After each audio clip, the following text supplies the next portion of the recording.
The gentleman from California, Mr. Rouda, for 5 minutes.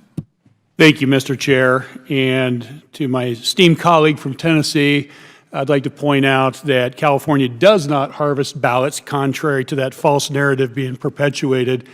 And I'd also like to point out that you conveniently forgot about the actual ballot harvesting that was taking place in North Carolina's 9th District, where we are having a special election to overturn the Republican operatives who unduly influenced the outcome of that election. But I digress. We are here to talk about voting system vulnerabilities, and I appreciate the witnesses coming here today to help us better understand the challenges facing our country and our voters and our democratic foundations. Chair McCormick, I would like to talk to you a little bit about the EAC guidelines. And I know you're in the process right now of going through updating those guidelines. When were those guidelines originally promulgated? The systems that are now certified were certified under standards that were set in 2005.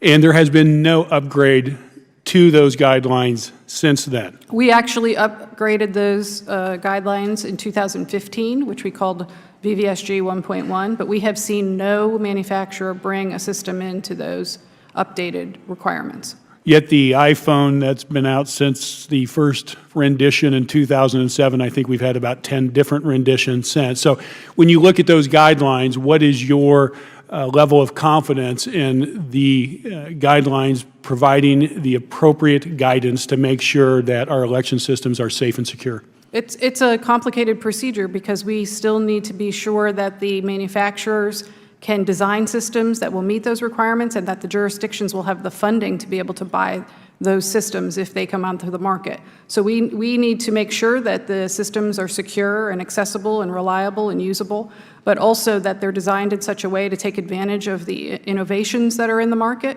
but not so expensive that they are unreachable by most jurisdictions.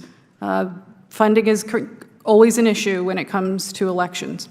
And do you have 100% confidence that these machines will secure our elections and there will be no fraud? I don't believe there will be fraud on the voting systems. You know, we can't 100%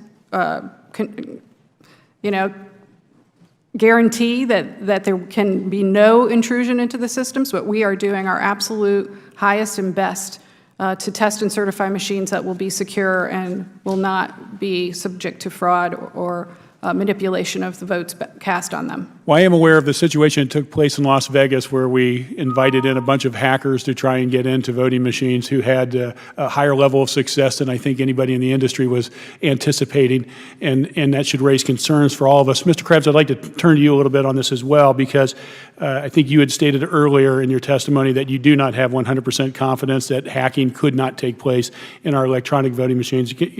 I verify I got that correctly?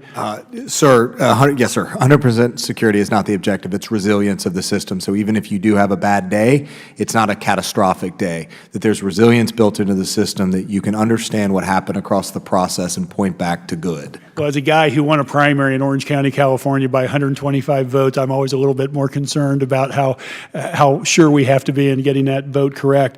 And if you look at the information that's been provided by, let me make sure I get the institution correct, the Brennan Center for Justice, at 12 states still use paperless electronic voting machines that are at extreme risk. And there's been discussion that we need to have paper ballots to act as a backup audit, or at least some sort of system within these electronic machines to have a backup audit. What is your confidence level in that?